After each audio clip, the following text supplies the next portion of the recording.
Hello students, welcome to ADP Star Kota. Myself Amit Mehla, Maths faculty at ADP Star. तो बच्चों आज का video का title और थंबनेल आपने ऑलरेडी देख लिया होगा। आज के इस पर्टिकुलर सेशन में बच्चों जेईई मेन 2024 में मैथ्स में 80 प्लस स्कोर कैसे आप कर सकते हो इसके बारे में बच्चों हम डिटेल में बातें करने वाले हैं। तो इस वीडियो को एंड तक जरूर देखना और बच्चों जितनी भी चीजें आपको बताई जाए सुनना तो उनको बहुत अच्छे से है ही है, साथ में यार उनको अप्लाई करना है क्योंकि आप सभी को पता है कि सिर्फ और सिर्फ सुनने से काम जो वो नहीं चलने वाला। बट हाँ, अगर आप इनको लगातार अप्लाई करते हो तो मान के चलिए कि बच्चों ये स्कोर बिल्कुल जो वो आप अचीव कर सकते हो। तो सबसे पहले तो यार आपको कमेंट सेक्शन में यही लिखना है आई विल अप्लाई। क्या लिखोगे? आई विल अप्लाई, क्योंकि बच्चों जब तक आप लिखोगे नहीं तब तक आपके अंदर से वो आवाज आएगी नहीं। और अगर एक बार आप लिख के जाओगे तो आपको लगेगा कि हाँ यार मैंने लिखा है तो मेरे को कुछ करना चाहिए ना, अंदर से थोड़ा सा मोटिवेशन जो उस चीज के लिए आता है। इसके अलावा यार आपको 2024 से रिलेटेड किस चीज पे वीडियो चाहिए वो भी आप कमेंट सेक्शन में जरूर बताना, ताकि जो भी हेल्प हम बच्चों आपकी कर सकते हैं, जो जिस तरीके का भी वीडियो की रिक्वायरमेंट आपको है वो जरूर हम आपके लिए लेके आने वाले हैं। तो इस पर्टिकुलर सेशन में बच्चों मैं आपको थोड़ा सा आइडिया दे देता हूं कि क्या होने वाला है। सबसे पहले मैथ्स को कैसे डील करके मतलब 80 प्लस लाने के लिए आपको क्या क्या चीजें करनी है उसके बारे में हम डिटेल में बात करेंगे। उसके बाद में बच्चों जो जेईई मेन 2023 के दोनों अटेम्प्ट के पेपर हुए हैं उन पेपर का भी डिटेल्ड एनालिसिस मैं आपके साथ में यहां पे शेयर करने वाला हूं, ताकि आपको आइडिया लग सके कि यार कौन से चैप्टर्स की इंपॉर्टेंस जो है वो कितनी होती है, किससे इजी लेवल के क्वेश्चन पूछे जाते हैं, किससे डिफिकल्ट लेवल के क्वेश्चन जो पूछे जाते हैं। और ये सारी की सारी पीडीएफ जो है वो यहाँ पे बच्चों नीचे आपको टेलीग्राम ग्रुप का लिंक जो वो नजर आ रहा होगा, उस ग्रुप में मैं आपके साथ शेयर कर दूंगा। तो जल्द से जल्द वो ग्रुप जो वो भी आप ज्वाइन कर लीजिए। वहां पे इसके अलावा भी और बाकी सारी बहुत चीजों से रिलेटेड गाइडेंस जो बच्चों आपको वहां पे मिलती रहती है। तो चलिए यार स्टार्ट करते हैं। सबसे पहले बच्चों जो आपकी रिक्वायरमेंट है वो है स्टार्ट विद बेसिक्स। देखो आपके आप में से बहुत सारे बच्चे जो दो तरीके के बच्चे हो सकते हैं।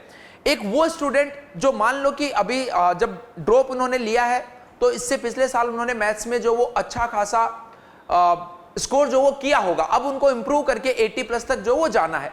एक वो स्टूडेंट हो सकते हैं कि जिनकी प्रिपरेशन अभी उस लेवल तक की नहीं है, या फिर हम ऐसा बोले कि उन्होंने पहले कोचिंग नहीं की थी, या अगर की भी थी तो किसी अच्छी जगह से वो नहीं कर पाए थे जिसकी वजह से इतना अच्छा रिजल्ट जो उनका नहीं आया था। तो यार आपको देखो क्या करना है, क्योंकि हम जब हमें क्या लगता है कि यार 80 प्लस तक का अगर अपने को स्कोर करना है तो उसके लिए अपने को बहुत स्टार्टिंग से टफ लेवल की प्रॉब्लम्स जो वो सोल्व करनी होती है, जेईई के क्वेश्चन जो स्टार्टिंग से सोल्व करने होते हैं। लेकिन यार कई बार बहुत सारे बार स्टूडेंट्स के साथ में ऐसा होता है कि इस चक्कर में वो एक ऐसा नहीं होता कि बेसिक्स होते हैं बिल्कुल उनको वो भूल जाते हैं। मतलब वो सोचते हैं कि यार बेसिक लेवल के क्वेश्चन करने से क्या होगा, मैं तो सीधा उसी लेवल के क्वेश्चन करता हूं।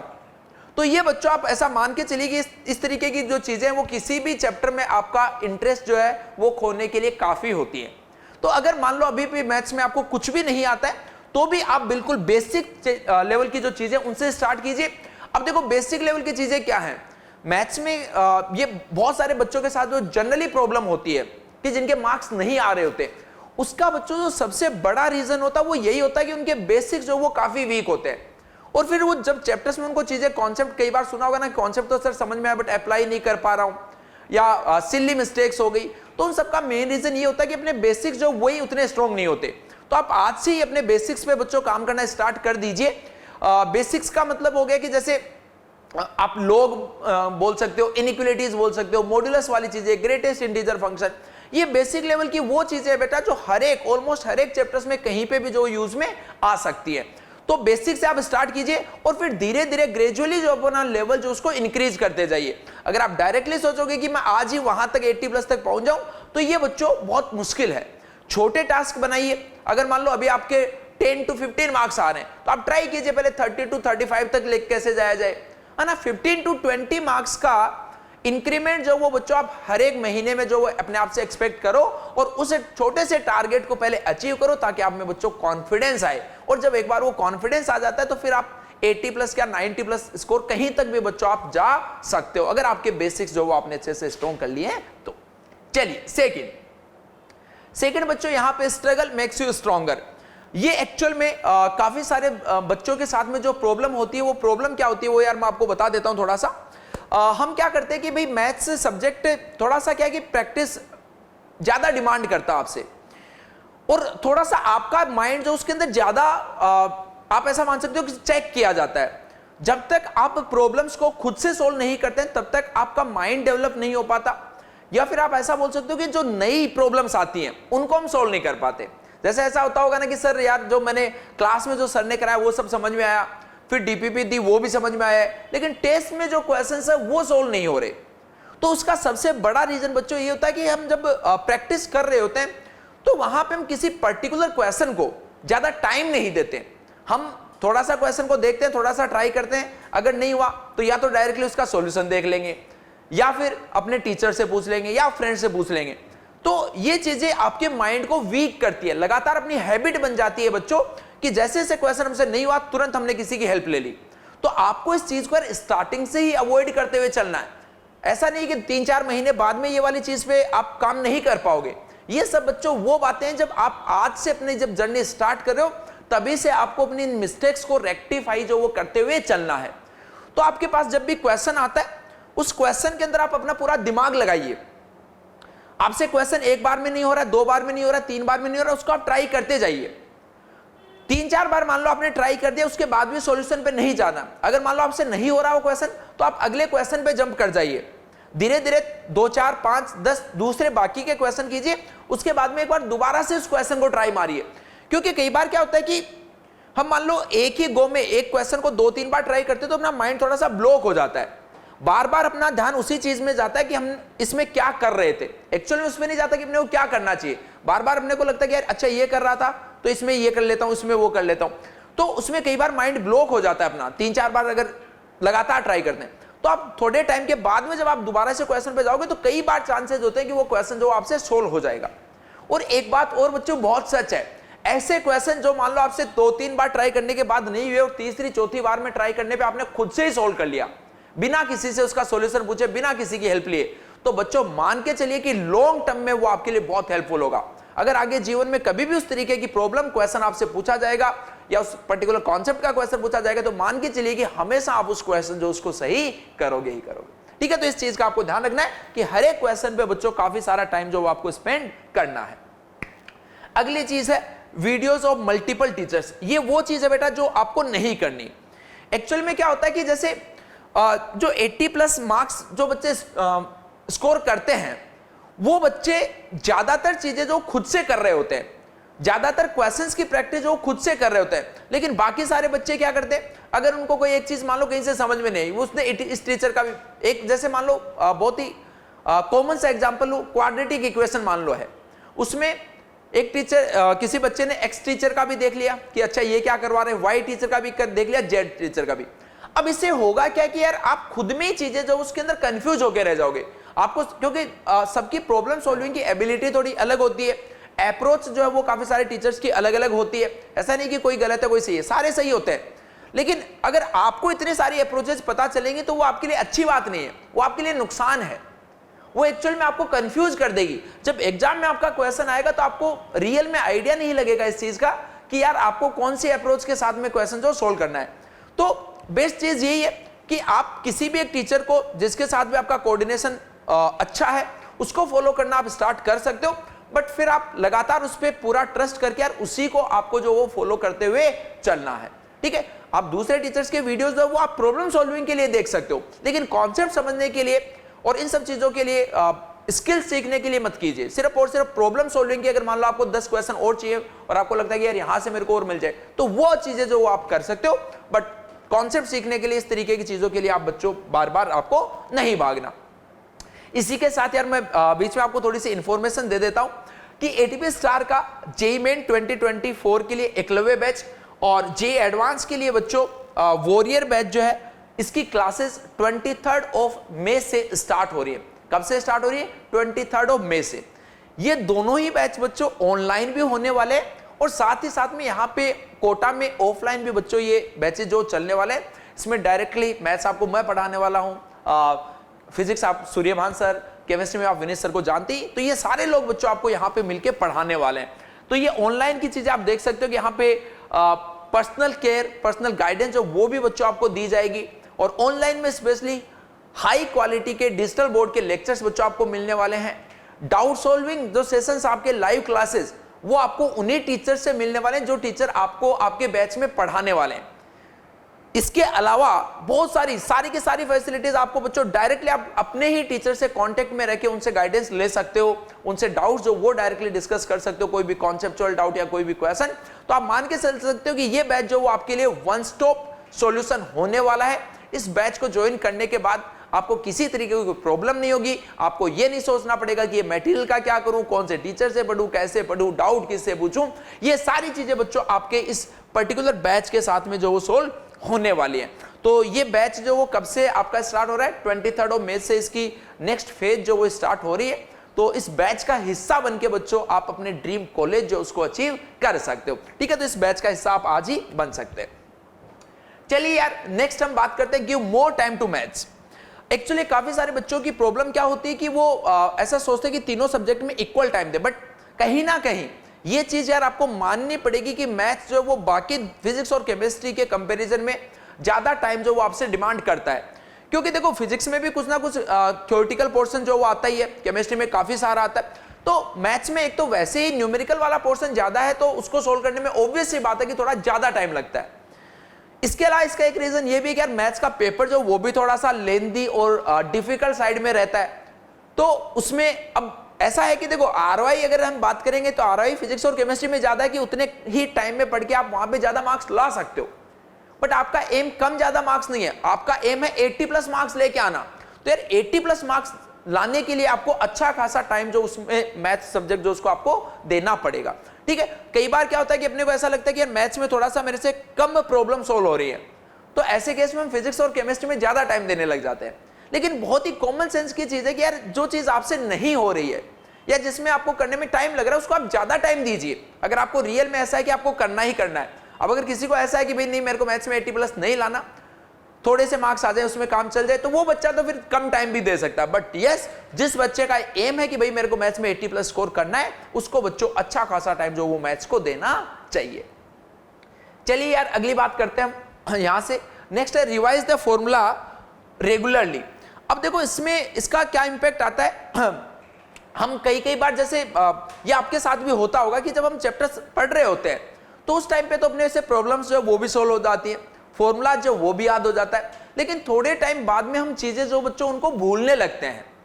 तो आपको एक्चुअल में क्या करना है कि ना भूलो उसके लिए फॉर्मूलाज आप तो एक हर एक चैप्टर के बाद में, जैसे अभी एक पॉइंट आएगा भी शॉर्ट नोट्स का भी, है ना, ये दोनों सेम ही चीज है, दोनों सेम ही बातें, शॉर्ट नोट्स और फॉर्मूलाज। ये आपके रिवीजन के लिए बच्चों आपके लिए बहुत ही हेल्पफुल ऐसे मान सकते हो कि आपके लिए होने वाली है। क्योंकि क्या होता है कि जैसे जैसे सिलेबस आगे बढ़ता जाएगा वैसे वैसे आपके पास में पीछे वाले जो चैप्टर्स हैं उनको रिवीजन करने के लिए आपके पास में ज्यादा टाइम नहीं मिलेगा। क्योंकि भाई जो करंट में चल रहा है उसको भी तो आपको रीड करना है, तो उसकी भी प्रैक्टिस करनी है। तो स्टार्टिंग वाले जब हो चुके उनकी प्रैक्टिस कैसे करोगे? तो ऑब्वियस सी बात है प्रैक्टिस करने का उस टाइम पे टाइम नहीं मिलता। लेकिन एक हल्का फुल्का रिवीजन जो वो हम कर सकते हैं, पूरे कॉन्सेप्ट जो उनको हम रिवाइज कर सकते हैं, फॉर्मूला जितने भी हैं उस चैप्टर के उनको हम रिवाइज कर सकते हैं। तो ये सारे के सारे बच्चों शॉर्ट नोट्स जो उनके हेल्प से आप बहुत इजीली चीजें जो कर सकते हो। अब देखो कई बार क्या होता है, जैसे मैंने आपको बता दिया कि भाई शॉर्ट नोट्स आपको बनाने हैं, तो स्टार्टिंग में बच्चे इसको सीरियस लेते नहीं इस चीज को। फिर जब 3-4 महीने हो जाते हैं तब वो सोचते कि अच्छा यार अब तो बनाने का टाइम तो मेरे को मिला नहीं था, मैंने बनाए नहीं है, तो मैं कहीं से उठा लेता हूं, किसी के शॉर्ट नोट्स इसके ले लेता हूं, उसके ले लेता हूं। शॉर्ट नोट्स आपको अवेलेबल हो जाएंगे, बट बच्चों मान के चलिए कि आपके लिए वो शॉर्ट नोट्स सबसे ज्यादा इफेक्टिव होंगे जो आपने अपने हाथों से बैठ के बनाए हैं। तो इस चीज का यार आपको हमेशा ध्यान रखना है कि अभी से शॉर्ट नोट्स जैसे चैप्टर कंप्लीट होता है उस चैप्टर के शॉर्ट नोट्स आप बनाना स्टार्ट कीजिए। अब देखो शॉर्ट नोट्स में कई बार ये होता है कि सर क्या क्या चीजें अपने को मेंशन करनी चाहिए। तो देखो बहुत सिंपल है, एक तो उस चैप्टर के जितने भी कॉन्सेप्ट्स हैं उन कॉन्सेप्ट्स को आप उसके अंदर मेंशन कीजिए। जितने भी फॉर्मूलाज है ऑब्वियस सी बात है उनको आप मेंशन करोगे।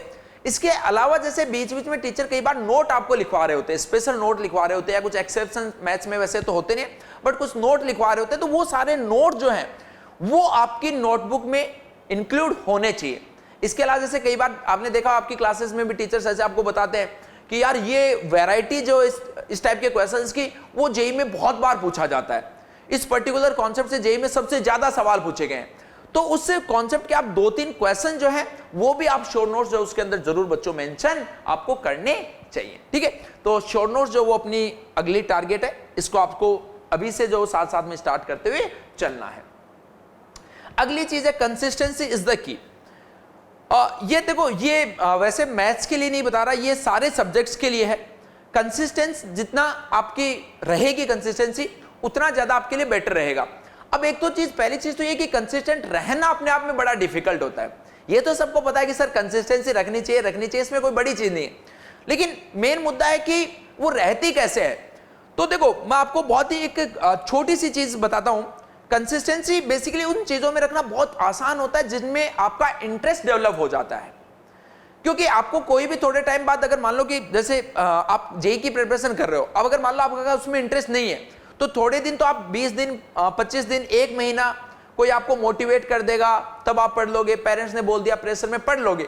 लेकिन यार आप लॉन्ग टर्म तक तभी पढ़ पाओगे, इफेक्टिवली आप तभी पढ़ पाओगे जब आपका उसमें खुद का इंटरेस्ट जग चुका है, जब आपको पता है कि यार जिस एग्जाम की प्रिपरेशन आप कर रहे हो उसका आपकी लाइफ में क्या इंपैक्ट आने वाला है, क्यों आप उसकी प्रिपरेशन कर रही हो। जब आपके पास में इन तरीके के सवालों के जवाब आते हैं तो अपने आप ही कंसिस्टेंसी जो वो आती रहती है।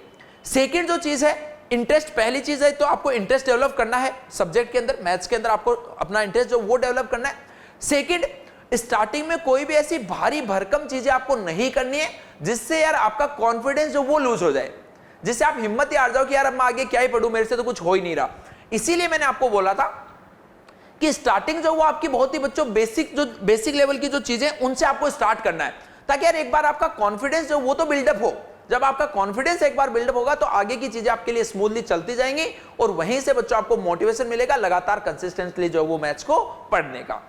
चलिए नेक्स्ट है रिसोर्सेज। ये सबसे बड़ा आज के टाइम पे मुद्दा है, क्योंकि मार्केट में फ्री ऑफ कॉस्ट वाले मटेरियल बहुत सारे मिल जाते हैं, है ना। यूट्यूब पे ये इधर से उधर से कहीं ढूंढते रहते हो, तो रिसोर्सेज एक्चुअल में बहुत ज्यादा है।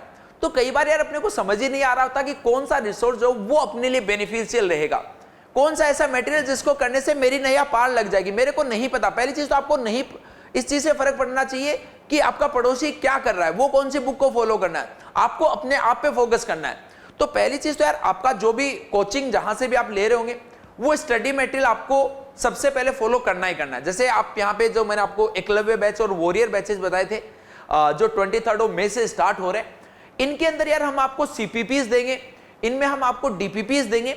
तो वो मटेरियल अपने आप में एक तो बहुत बड़ा मटेरियल जो वो होने वाला है। इसके बाद में सेकंड नंबर पे जो वो आपके जेईई मेन के पीवाईक्यू।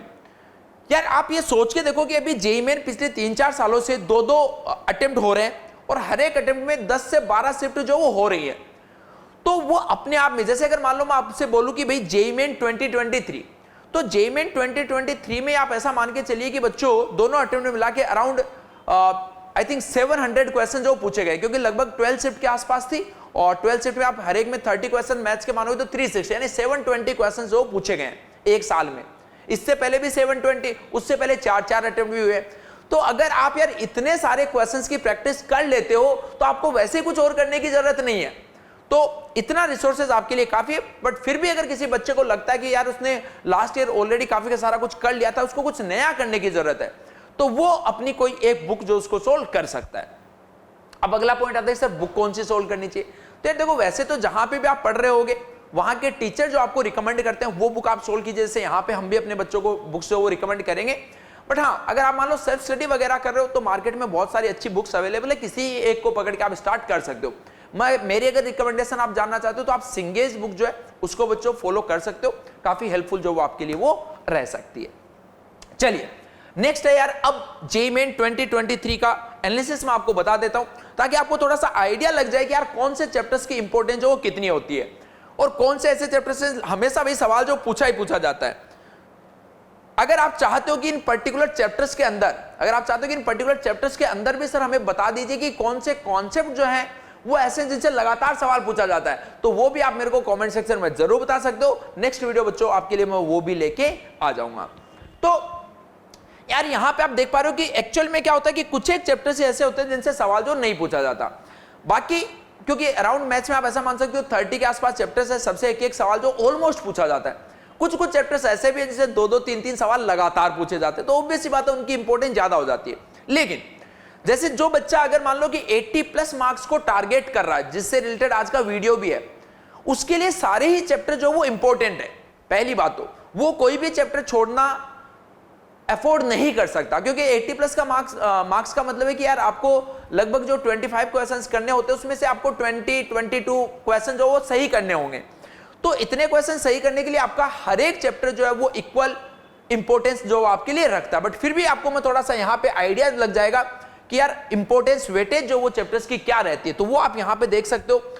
एक एक का मैं अगर बताऊंगा तो काफी टाइम लग जाएगा। बट यस, अगर मैं ऐसे बोलूं आपसे कि देखो मैट्रिक्स वेक्टर डिटरमिनेंट, ये बच्चों ऐसे चैप्टर की इसके अंदर आपको कोई भी कॉलम खाली नहीं दिखेगा, कोई भी कॉलम में एक क्वेश्चन आपको शायद रेयर ही दिखेगा, बाकी 2-3 कई जगह तो 4-4 क्वेश्चन जो वो पूछे गए। तो ये हॉट चैप्टर्स होते हैं। अब मान लो कुछ चैप्टर्स ऐसे हैं भाई, जैसे सेट हो गया, तो सेट में रेयरली क्वेश्चन पूछा जाता है। आईटीएफ जो उसके अंदर थोड़े कम क्वेश्चन पूछे जाते हैं रिलेटिवली। लिमिट्स जो है उसके अंदर इसी पर्टिकुलर अप्रैल अटेम्प्ट में कम पूछे गए, बाकी इसका वेटेज अच्छा खासा रहता है। ठीक है, ये बाकी के जो रिमेनिंग चैप्टर्स है उनका आप देख सकते हो। जैसे यहाँ पे एसओटी जो वो तो वैसे हट ही चुका है, तो इससे तो क्वेश्चन क्यों ही पूछा जाना था। बाकी आप देख सकते हो कि वेटेज ऑलमोस्ट जो बच्चों सारे चैप्टर्स का रहता है, इक्वली डिस्ट्रीब्यूशन जो रहता है। ये यार यहाँ पे मैंने, और वैसे ये पीडीएफ में शेयर कर दूंगा, क्योंकि अभी आपको भी इतना क्लियरली नहीं दिख रहा होगा, मैं भी बताऊंगा तो फालतू में वीडियो में टाइम ज्यादा लगेगा, आपका ज्यादा टाइम वेस्ट होगा। तो टेलीग्राम ग्रुप का यार जो लिंक दिया हुआ है वहां पे आपके साथ ये पीडीएफ में शेयर कर दूंगा, जल्द से जल्द बच्चों उस ग्रुप को आप ज्वाइन कर लेना। ये यहाँ पे आप देख सकते हो। अब अलजेब्रा में आपको दिख रहा होगा सर सिग्निफिकेंटली इतना ज्यादा है, तो मैंने एक्चुअली काफी सारे चैप्टर जैसे मैट्रिक्स एंड डिटरमिनेंट होता है उसको भी इसी में इंक्लूड कर दिया है। फिर हम ऐसा बोले मैथमेटिकल रीजनिंग और स्टैटिस्टिक्स होते हैं उनको भी इसी में इंक्लूड कर दिया, इसलिए वो थोड़ा सा बड़ा जो वो नंबर आपको नजर आ रहा है। फिर ये बच्चों जनवरी अटेम्प्ट का है, तो जनवरी अटेम्प्ट में भी आप चीजें देख सकते हो कि सारा मैंने आपके लिए पूरा का पूरा एनालिसिस जो वो अच्छे से किया हुआ है। अब देखो कई बार अपने को लगता है कि यार पेपर तो हमेशा डिफिकल्ट आता है, बट ऐसा नहीं है। जो डिफिकल्ट लेवल के भी बेटा जिस शिफ्ट में पेपर पूछे जाते हैं उस पेपर में भी आसान क्वेश्चन भी आपको मिलते हैं, डिफिकल्ट क्वेश्चन जो वो भी मिलते हैं। ये देखो हर एक चैप्टर के जो टोटल जैसे 35 क्वेश्चन बच्चों 3D के पूछे गए थे, तो इसमें आप देख पा रहे हो कि 19 क्वेश्चन मीडियम लेवल के भी थे, 12 क्वेश्चन इजी लेवल के भी थे। तो डिफिकल्ट थे वो तो 4 ही सवाल थे, लेकिन एक्चुअल में क्या होता है कि कई बार पेपर में हम सिर्फ और सिर्फ जो डिफिकल्ट 3-4 क्वेश्चन होते हैं उनको देख के डर जाते हैं और उसी की वजह से जज कर लेते हैं यार पूरा पेपर बहुत ज्यादा टफ था। तो इजी और मीडियम लेवल के क्वेश्चन बच्चों हमेशा आपको पेपर जो उसके अंदर देखने को मिलेंगे। ठीक है, तो ये चैप्टर्स का इजी और मीडियम डिफिकल्टी लेवल है, ये उसी का ग्राफ जो बच्चों ड्रॉ किया गया है। सेम यहां पे भी देख सकते हो वेक्टर 3D का। एक वेक्टर 3D इस बार ऐसा था भाई जिसने आतंक सा ऐसा मान लो कि मचा दिया था, है ना, ये भी उसी का फिर वेटेज जो वो दिखाया गया है। ओके बच्चों, तो आई होप कि यार मैंने आपको सारी चीजें जो वो डिटेल में बता दी हैं। इसके अलावा यही सीक्वेंस, ये जो जैसे सीक्वेंस आपको दिख रही है उसी से आप जो वो अपनी स्टडी जो उसको स्टार्ट कर सकते हो। बाकी 80 प्लस को जब हम टारगेट करते हैं तो बहुत ज्यादा चीजें आपके लिए मैटर करती नहीं, बस आपको तो सब कुछ जो है वो अच्छे से करते हुए चलना है। कुछ भी चीज जो बच्चों आप छोड़ना इसके अंदर अफोर्ड नहीं कर सकते। क्लियर? तो आई होप ये वीडियो आपके जीवन में, आपके लाइफ में, आपकी जेई की जर्नी में कुछ वैल्यू जो वो जरूर बच्चों ऐड करेगा। और अगर ये सारी बातें आपने ध्यान से सुनी है और अगर इनको आप अप्लाई करते हो तो जरूर आपको 80 प्लस स्कोर जो बच्चों आप लेके आ सकते हो। एंड अगेन जो भी बच्चे ने जिसने भी अभी अपनी जेई की प्रिपरेशन 2024 की स्टार्ट नहीं की है वो बच्चों एडीपी स्टार का एकलव्य और वॉरियर बैच जो कि जेई मेन स्पेसिफिक एकलव्य है और जेई मेन प्लस एडवांस के लिए बच्चों वॉरियर बैच है, इस बैच का हिस्सा बनके अपनी जर्नी को एक नया आयाम जो वो दे सकते हैं, एक अच्छे फ्यूचर की तरफ बच्चों आपको ये दोनों बैचेस जो वो लेके जाने वाले हैं। ओके स्टूडेंट्स, इसके अलावा आपको कौन से पर्टिकुलर टॉपिक्स ऐसे जिन पे वीडियो चाहिए वो भी आप कमेंट सेक्शन में बता सकते हो, वो भी बच्चों हम आपके लिए लेके आने वाले हैं। Okay students, best of luck.